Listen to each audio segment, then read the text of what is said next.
Esta é a última edição de Periodista para um Dia para a sessão aqui e nós finalizamos aqui na Teleruba. Awe é muito um recorrido de todo o trabalho na Teleruba está fazendo, por aí todo o equipe na cinta do estúdio, na saca portrait, na por mira com o noticiero da ordem riba. Esta é uma tarde somente agradável para a clausura do projeto aqui. Eu agradeço a Teleruba para partner up conosco nessa aqui e dar o projeto uma dimensão um pouco mais profissional. Caminho que muito por mira, não somente aqui com o trabalho de um periodista, assim pergunta, mas também é ambiente, estúdio e uma natura de trabalho do ar assim.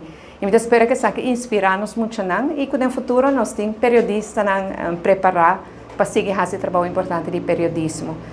Danke também a toda maior que permitir a participar, a toda aluno e ojalá que o poder de Deus nos consiga aqui depois de vacância.